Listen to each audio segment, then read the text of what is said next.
2, 1. Jake, thank you so much for coming on, man. Thanks. I really appreciate it. Thanks for having me here. Yeah. Yeah, I met you almost a month ago now through my oldest brother. Yeah. Shout out to Evan. Yeah. He was obviously bragging about you, and and I had a chance to talk a little bit, and you weren't in uniform, so I had no idea what you did. And once you told me, I was like, wow, that's a tough job, especially right now. And thought it'd be really good for you to come on here and talk to our 15 listeners that check us out and tell us a little bit about you. And so just going into that, what do you do? Yeah.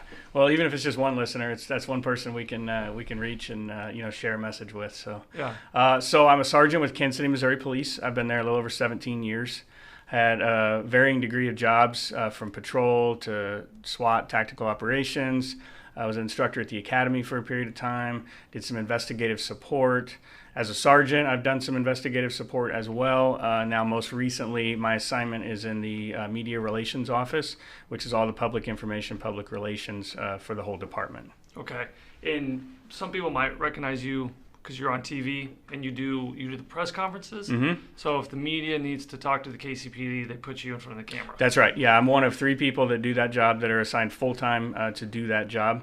Our department chooses to use sworn law enforcement officers to be the spokespeople for the department. Mm-hmm. And so we respond to scenes of critical incidents or major incidents anywhere in the city, provide press releases, provide comments to media on camera, either live or recorded, as well as any updates to crime investigations or any high-profile things like that. As the media is inquiring. So it could be anything from day to day. It could be a whole bunch of stuff, or it could be a slower day. When did you know you wanted to get into the police force? Policing, really probably in college. I'm not one of these kids that, I grew up at like 5 years old and, played cops and robbers or anything like that. Mm-hmm. I really didn't think about it a whole bunch. When I was in college, I studied psychology, and then I had to pick a minor. And so one of the minors that I picked was criminal justice. Mm-hmm. And I took a class early on. It was like Intro to Criminal Justice. And they offered a membership to the Criminal Justice Club. And they said, we do things like go on ride-alongs with police departments. And so I was in Springfield at the time, and they did a field trip over to Tulsa, Oklahoma, one Saturday night and did a ride-along. And I was kind of hooked. It was like, wow, that's something I could really see myself doing. So I finished college, kind of bounced around a little bit, had a corporate job like credit fraud investigation, did that for a little bit, some retail loss prevention. And then I kind of realized, I was about 24 at the time, I kind of realized, why not now? Why not give it a try? Yeah. And so I applied for Kansas City, Missouri Police. It was the only department I applied for at the time. I figured, why not try for the largest department in the area? It has the most opportunity for assignments and for experience and for promotion and all of those things. Yeah. So it took me about 6 months at the time to get hired. Then there's another, academy process. And so that was all in 2003. Mm-hmm. And so just kind of, never looked back, How did you get into the position where you are now, where you are the face of of the police department, or the KCMO? Ask myself that all the time. Uh-huh. So, like I said, as a sergeant, you have the opportunity to express interest in different positions once you've been in the field in patrol for a year. And so this opportunity came open because the previous sergeant got promoted to captain. And so I just expressed my interest, and there was a handful of people. I had a background, like I said, doing some training at the academy. Mm-hmm. So speaking to groups was not really anything foreign to me or not anything out of my realm of comfort. I had always been, especially as a sergeant, been really passionate about police and community relations. Like that just always fascinated me.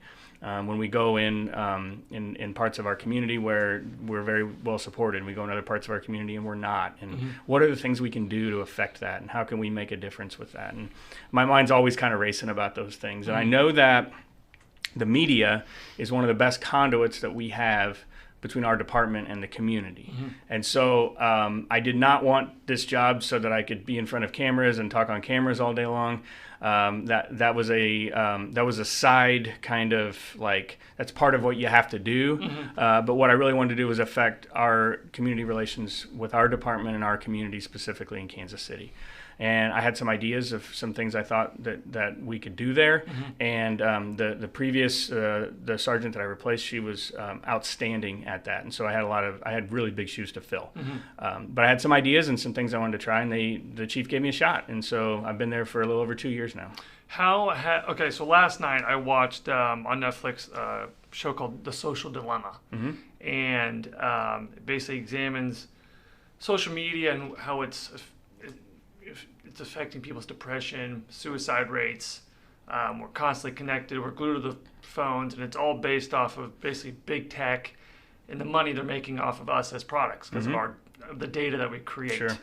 Are you seeing that same kind of transition with, you were saying you use the media as your middleman to get to the people of the city. How have you seen social media and just the media in general change over the last 5 years? So like in my time since I've been there, obviously the last couple months has been something that we never could have prepared for or thought about. But in my couple years that's been there, everything has a web-based component to it, even print journalism. So 5 years ago, probably, the newspaper was a big source of news for people in our community, and it still is. But they have gone almost completely digital as well, so as to say that they recognize that getting that news story out quickly and efficiently is key to their survival. And so both TV and print have all gone web-based now, and the vehicle they use to get that web-based journalism out there is social media. So everything's on social media now, and they want to get it out there quickly.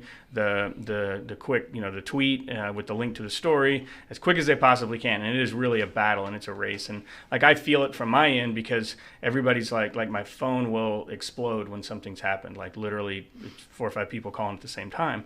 And that's that battle, from their side, from a media perspective, to be first with that information and get that information out. It's rumor news. Correct. It's not even news. It's just if a rumor comes from a legitimate source, or if it just gets propped up, then you guys have to deal with that too. And then you guys are trying to fact check, I'm sure, a lot. Yeah. So social media is really interesting right now with all of the social justice movements that are out there, and these movements to end police brutality and racism in our communities. All of those things. There is a social media component to almost all of it, and we, from a police perspective, are always under that microscope because everyone carries the ability in their pocket to reach people around the world with that phone and that camera. And so all it takes is a quick photograph, a quick 5-second video clip, and then some context added by the person that takes it, and they put it out there in the world.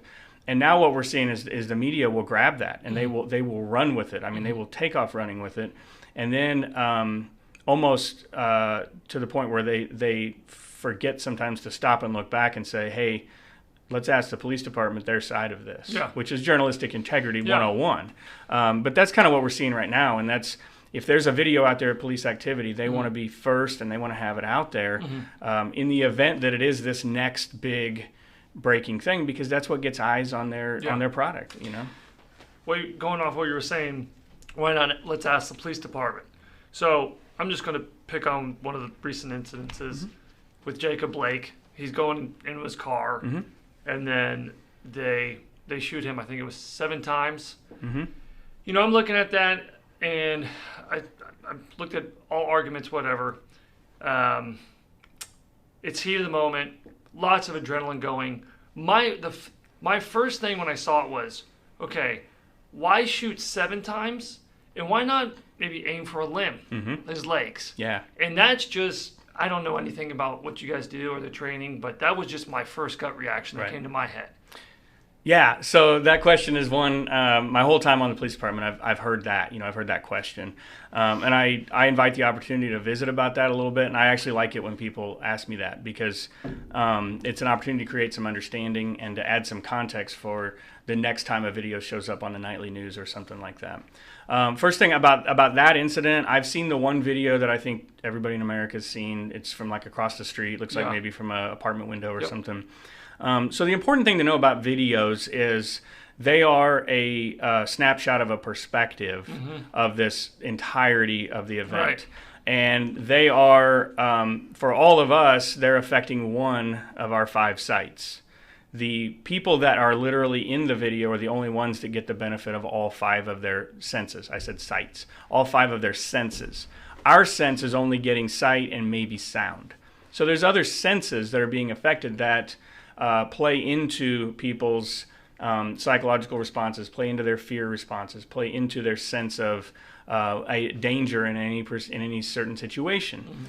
Some of those are smell, believe it or not. Some of them are touch. So like you can feel if the touch on another human, you can feel their tension level in their muscles and things like that, which can add to your heightened sense of potential danger. So all of those things are at play. So I always caution people when they're watching a video to realize that you only have 2/5 of your senses, and the people involved in that video had all 5 of them. So there's potentially more information that your brain would want in order to make a decision about what to do in that situation. With regard to that one in particular, the number of shots fired and where the shot placement. Again, this applies to almost every police-involved shooting, and I hear that a lot. So police use force. We'll set the foundation here just a little bit. Yeah.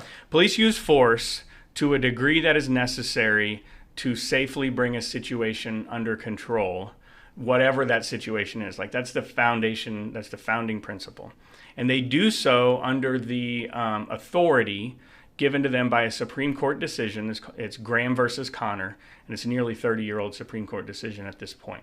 And Graham versus Connor says that a police officer can use force that is objectively reasonable under the totality of the circumstances to bring a situation safely under control and to take somebody into custody. So using a force response can be something as simple as physical presence. Literally, I show up in my uniform. Somebody's doing something, they see the uniform, they stop doing it. That is a police response, up to and including a deadly use of force. So a deadly use of force is used to counter someone else's acts that could be deadly to the officer themselves or another citizen, that is another innocent citizen. So when police are faced with a deadly force situation, when they see someone that is engaged in an activity that could be deadly to them or to someone else, that decision is many times made in a very short span of time, very, very quickly. Again, taking in all of those things that their senses are processing and their brain comes to that decision, that they have to bring that situation safely to an end and bring that person into custody. So we have a lot of tools in our use of force. We have in the gamut of our tools that we're trained to use.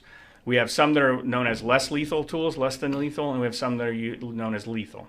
So we have OC pepper spray. It's an irritant. It's designed to distract you if you get sprayed in the face with it. It hurts. It's very uncomfortable. It would likely lead you to stop doing what you're doing in certain situations, but it may take a minute or two to take effect. A taser usually can incapacitate you, but it is not 100% effective. That is to say that I could fire the taser, the probes could miss, the taser could misfire, it could have an electrical malfunction, all of those things. And then if I'm distracted using the taser and then it doesn't work and you are still engaged in life-threatening actions, then I might have missed my window to end your life-threatening actions, and you may have gotten a shot off and hit the kid. Right. So a taser is another option. We have projectile rounds from like a beanbag gun that are, again, those are designed to distract you by being hit in the arm with a beanbag. That should keep you from wanting to run at somebody with a knife or something. So all of those things are at our disposal. If somebody's engaged in a life-threatening action, they need to be stopped as quickly and efficiently as possible. So the best tool we have to stop someone from doing what they're doing as quickly and efficiently as possible is our firearm. because of the nature of it, because of the speed in which the rounds come, because of the effectiveness and the stopping power of it. It's our best tool to stop somebody as quickly and efficiently as possible. So when we use that firearm, we obviously want to use it in a way that is going to bring that situation under control as quickly as possible. In order to incapacitate somebody physically, the best place to apply a shot fired from a firearm is on the midsection, because that's where the controls are, for lack of a better term. And it also is the largest thing that you're looking at, the largest target that you're looking at. A hand that's out here moving around is much harder, if not impossible, to hit. So a few statistics that people might find interesting, that it's counterintuitive. Most officer-involved shootings occur in a space that's about the distance to me, you, or less. So 10 feet-ish is what they estimate most officer-involved shootings. The hit rate of the strike rate of rounds fired by police is somewhere in the neighborhood of 50%. So at 10 feet, it's 50%. That's correct, yeah. So you would think, because of what Hollywood and TV and what they show us is that, an officer will shoot somebody from 50 yards away, hit them one time, knock them down, they're instantly incapacitated, and the threat's over. Right. When in real life, it doesn't work that way. People get shot all the time and continue to move, continue to do things. So here's where it took me a long time to get there, but here's the 7 shots. I don't know what the specifics were in that case, but what I do know is that officers are trained to fire that gun at their target, the largest portion of it, to give them the best chance to hit it, to also give them the best chance to stop it until it stops. So that is where the number comes in. There is no prescribed number, because it is not like it is on TV. To be slightly graphic here, when people are struck with gunfire, I've been on scenes of shootings. I've been on scenes of homicides. I've seen people that have been shot that later died. When people are struck with gunfire, sometimes they don't get incapacitated immediately. They may be hit one time, and they may die minutes later. So the idea is, if there is a person in that doorway and they are pointing a gun at you, you want me to stop them before they have the chance to pull the trigger. So I'm going to shoot my gun at them, at the largest portion of them, not their arm, but the largest portion of them, so I have the best chance of hitting them and stopping them before they get a shot off at you. There's the myth or the statement that many times people ask, why do police shoot to kill? And I'll dispel that as well. Please. If I'm shooting at a person standing there in the doorway who has a gun pointed at you, I'm shooting them to stop them from pointing the gun, potentially pulling the trigger at you. Sometimes as a result of that, they do die. It's not the intention. As I'm pulling the trigger, I'm not saying to myself, I'm going to kill this person. I'm saying to myself, I need to stop them from what they're doing as quickly and efficiently as possible. Again, sometimes they do die as a result of that. In our department, every year, we're typically, just law of averages, we're involved in about maybe 12 officer-involved shootings every year, 10 to 12. Of those, usually it's less than half, end up being fatal. Do you guys, in response to all the social stuff going on, are the police departments across the country trying to come up with alternatives in which they subdue individuals, or this is it? This is tried and true and tested, and this is the best way to go about your guys' business? Yeah, we have lots of less lethal alternatives. We have lots of, the topic of de-escalation that's a hot button issue, a hot topic. Everything we do is de-escalation. Sometimes there's not an opportunity to de-escalate something. But if we are involved in a situation, if there's a person standing there and they are not presenting a firearm at you, yet they're saying, I'm gonna do something, I'm gonna shoot this place up, just having a conversation with them, that's de-escalation. Yeah. And the standard by which we're judged, I mentioned that Graham versus Connor, is this objectively reasonable. So if somebody's standing there and they say, I'm going to shoot this place up, but I see their hands and they're not presenting any threat, it's not objectively reasonable for me to shoot them. It may not be objectively reasonable for me to do anything other than to escort them out of the building. But it can go just like that, from me escorting them out of the building for being disorderly to them reaching in their pocket and pulling a gun out. So there's no there isn't necessarily always an opportunity to go through a systematic checklist of de-escalation. We're sitting here in Overland Park today. Earlier this year, Overland Park Police Department had an officer killed in the line of duty. They were shot and killed. Officer Mike Mosher. Many people may have seen a video that surfaced of that actually just recently, a few weeks ago. So Mike was just a quick summary of it. Mike was on his way into work. He was in uniform in his own car, and he witnesses an accident. Something very innocuous and something obviously actually as well that has been referenced many times in the dialogue about police defunding and some of the things, some alternatives to the way that we can deploy people out in the city to handle these matters. An accident report is almost always one of the examples where people that are in support of defunding the police will say, why do we need a police officer with a gun going to take an accident report? So this story here, near and dear to this community, Officer Mosher's on his way into work and he sees an accident. One of the people involved in the accident, they drive off. So he follows that car. He's in his personal car. He doesn't have the police car, unfortunately. So he follows him, keeps an eye on him, and calls dispatch for on-duty officers. The guy later pulls over. The officer gets out. He's in his uniform, but he's not in a police car. So he gets out, and he kind of begins dialogue with the guy. Hey, you need to stay here. Police are on the way. We're going to investigate this crash. That's de-escalation. If a guy's trying to get away and you're saying, hey, stay here, that's de-escalation. So he's working through all of that. Because he doesn't have all of his stuff from his car, he doesn't have his body camera. Well, he has a cell phone. He turns the video on. He puts it in his pocket. We didn't know about this for a long time. The Overland Park Police Department just released it. Oh, wow. So it records basically the interaction, and it's about half the distance me to you. He's having just a verbal conversation with this guy. He's right outside his window? Right out. Well, they're both standing. Okay. Yeah, they're both standing outside of the car, kind of along the side of the road. Okay. And he's basically like, hey, just, chill out. Police are coming. Everything's going to be fine. They're just talking. In a split second, you can see the guy reaches back like this, and you see the gun come out like that. There's a struggle. The camera doesn't capture anymore, and you hear gunshots. So instantly like that, it can change. That was an accident. It was a car accident, And so you just never know. Yeah. That's the thing. And that's where when police are out there every day, they have to train for and be prepared for any type of situation. Because it just as easily, that person wanted to hurt or injure that police officer, but that person could also have wanted to hurt or injure an innocent bystander, innocent citizen. So we have to be ready. Like, we take this oath. This is a sacred public trust that we are given to go out there in the community and be ready to protect that community at a moment's notice. So there's 400 million guns in this country. There's more guns than there are people. You have to be ready for situations like that. We assume in the state of Missouri, gun laws are such that anyone can have a gun in their car if they're not a convicted felon. Anyone can have a gun in their possession. They can tuck it in their waistband and be totally legal. You can go buy a gun in a matter of an hour or hours. Yeah. It's very, very easy. So we assume, and it's usually the case a lot of times, we assume that people we come into contact with have guns.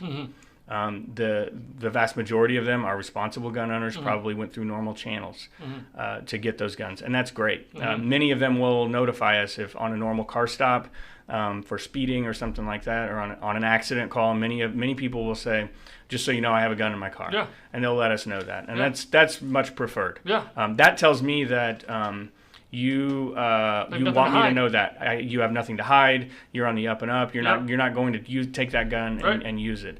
The guy that shot and killed Mike Mosher here in Overland Park had a gun tucked in his waistband, in the back of his waistband. He ended up dying in that shooting exchange as well. That's the tragedy. Both the officer and the guy died in that shooting exchange. We'll never have a chance to ask him exactly what his deal was, exactly why he felt that it was necessary to do that day. But we just never know. Police officers are trained to go out there. We respond and we react to the situation that's put in front of us, and we respond based on the actions of the person that we're having that interaction with. If that person, if we can see their hands and they're not doing any threatening motions, then generally, we're always thinking in the back of our mind, like where could something be that'll hurt us? We're taught to watch hands. We want to, on a car stop or on an interaction with somebody, we run into them at the Quick Trip or whatever. If we're having just a face-to-face conversation, we're always taught to watch hands. I mean, people can't hurt us without something in their hands or doing something with their hands. Like a common thing I keep hearing is, the employee, policemen, employees, people applying to be a policeman or woman is going to decline. Who wants to be a police officer right now? My question to you is, what is a police officer thinking when they wake up every day in this current social climate? Yeah, so every day is different, and we're adapting. right now, and it's the climate is such that what I mentioned is sacred public trust. We go out there with the sacred public trust that the public instills in us and to do our jobs, to potentially use force to protect the majority of the public. As in my 17 years, what I've seen right now, that trust fluctuates. Mm-hmm. And right now I would say it's lower than normal. And you're 9/11, which could have been higher. There were no higher heroes Correct. in our country. Correct. And that was what, 10 years ago? 20, well, yeah, 20 years so ago? 01, almost 20 years 20 ago. years ago, yeah, that's what I meant. I would say on a more micro level, throughout COVID, when COVID started, doctors, EMS, police, firefighters, they were still going to work. They were still going to protect our communities. And I will tell you just from my personal experience, the first 2.5 months of COVID, so let's just call it March through May, never felt more appreciated in my 17 years. I came on just after 9/11 in 03, so 2 years after 9/11. I never have felt more appreciated in my 17 plus years than I did March through May of this year. And then in a period of from a Monday to a Friday, from Memorial Day Monday to that following Friday the 30th, that pendulum swung from never feeling more appreciated to never feeling more hated. Mm-hmm. And I would say that the majority of people share that or echo that. Mm-hmm. Excuse me, officers on the department. It's a tough time right now because although we don't get into this for appreciation, approval, being liked, or anything like that, when it's that far to the other side, it is hard.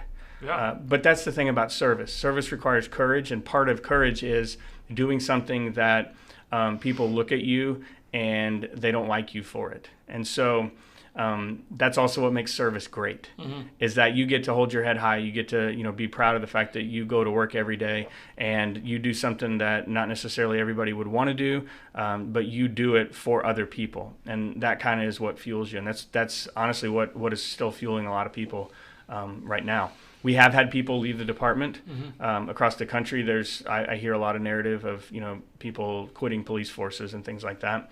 The majority of the people that I've seen that leave have done so after achieving their retirement level. So 25 years is our retirement. You get to retire with full benefits.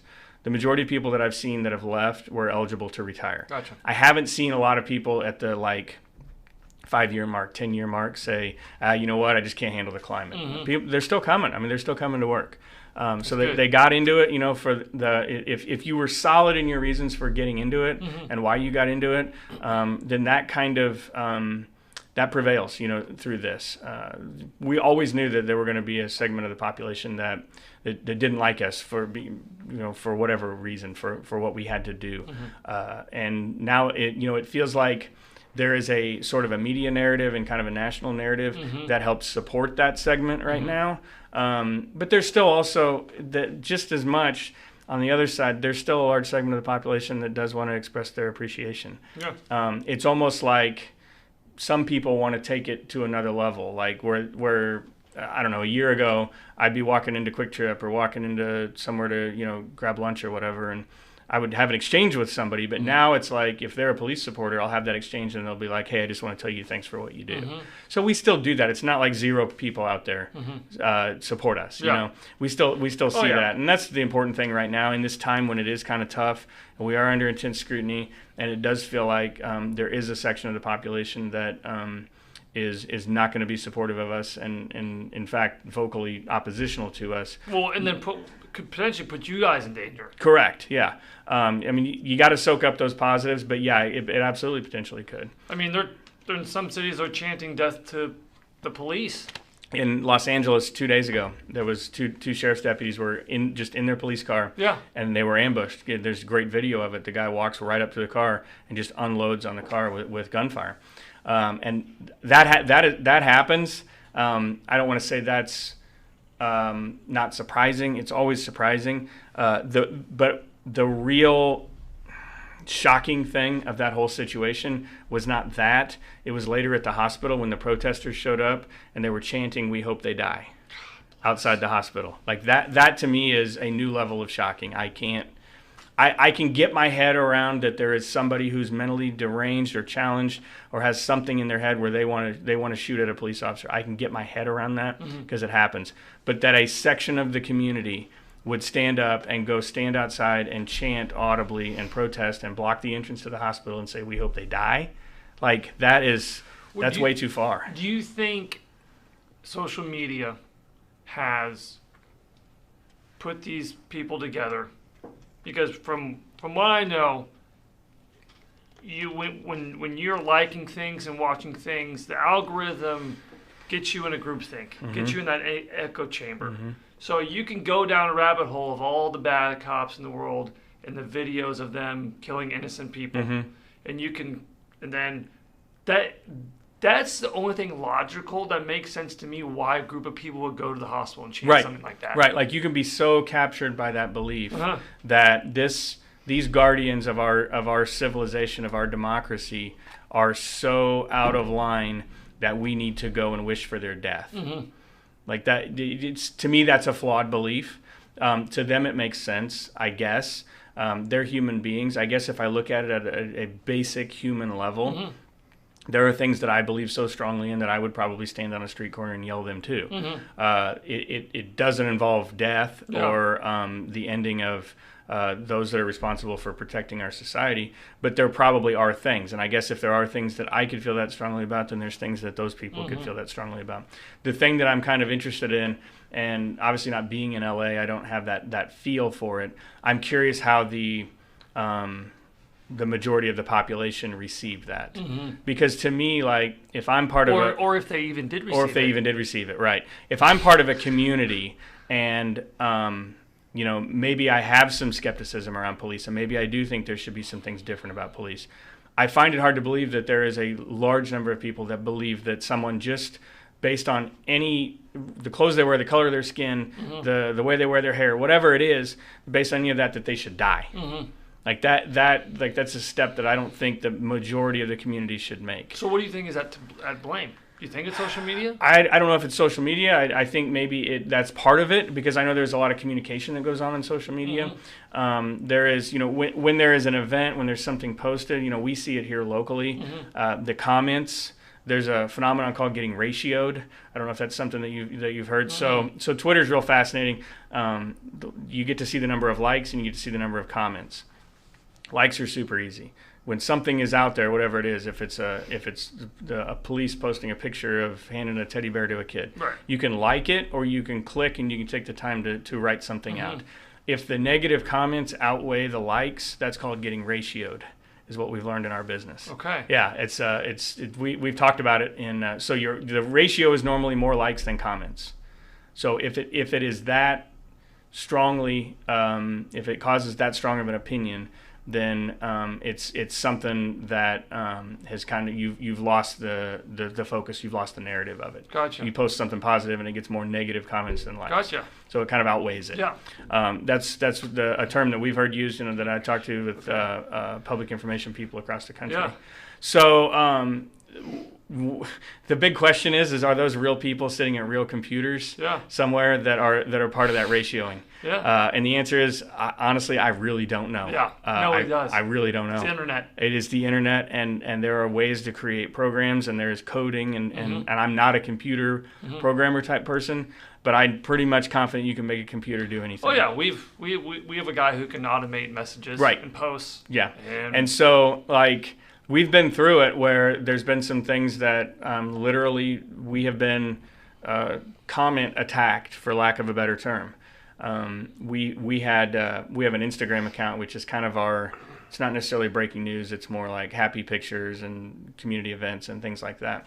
And there was one day the girl that runs our Instagram, she was like, oh my God, oh no. And her phone was blowing up with comment notifications. And it was just dozens of them coming in all at once. And it was right around the time of a fatal officer-involved shooting that we had at the end of last year. And these comments just came out of nowhere. And it's just like, okay, there's not that many people just sitting around that have all of a sudden become inspired to make a comment on an old Instagram post on a police department, Instagram. Something fishy is going on. Sure. Yeah, I mean, that's you have to think so. Oh, yeah. I saw a news reporter in Dallas. He used to be here, so I'd follow him on Twitter. and he posted a tweet with a screen grab that was a list of comments from a Twitter post from his news outlet, and he said the bots are out tonight, and it was literally about 7 or 8 different accounts with the exact same verbiage. It was like a 2-sentence post. It was the exact same verbiage and like the comma in the same place, all of it. It was like a cut and paste. It was fascinating. It's bizarre. Yeah. It's scary. It kind of is, and so we are in the baby infant stages of this internet thing. Yeah. We have no clue how to manage it. And so the interesting thing from a media perspective, so like I'm a real person, a reporter is a real person, they are speaking to real people in their homes. So if they're covering the entire context of something, if the story is what's in that social media post, they interview me, they get that story, they interview maybe the person involved in it, and guess what other context it gets to add? The Twitter post was flooded with negative comments. So so the average person sitting at home then gets that perspective that, oh man, a lot of people must have thought negatively about this. It's very subtle. But it then allows the media to do that. And so it's that subtle manipulation that's just really interesting. And I think you can affect public perception that way. Oh, yeah. I don't know that it leads somebody to get a gun and sneak up on a Los Angeles Sheriff's Department police car and open fire on it. I don't know that it leads directly to that. But it fuels the fire. It fuels it. There absolutely can be fuel there, sure. Lastly, what do you want the public to know about the police department? Yeah. That's one of my favorite questions to answer, and I kind of touched on it a little bit before. We signed up to serve our community, and we didn't do it to be out there when the weather's nice and when when it feels good and when you feel up to it. We did it to do it on any day, and part of that comes with that is we also didn't do it just to be liked and to serve in good times. We did it no matter what. So service is kind of like love in that way. You love somebody no matter what, and we love our community. And our officers get up every day, and they still go serve. We've had tens of thousands, if not hundreds of thousands by now, 911 calls since the George Floyd incident in Minneapolis. In Kansas City, tens of thousands of people have called 911 because they're on their last leg, they're on their last ditch effort. They don't know what else to do. They need help with their problem, whatever it is. And we've gone to all of them, and we still will. We still keep showing up. We're still serving our community, and we're still gonna be, no matter what. And that's what the guardians of our community have promised to do. And you'll still see us out there, no matter what. Love that. Yeah. Thank you. Yeah, absolutely. Thanks for having me. having me. It was a pleasure. Yeah, it was a great Absolutely. talk. I appreciate you coming in. Yeah, it was really enjoyable. So I love talking about this stuff, and I love the opportunity. Awesome. Yeah. Okay, great.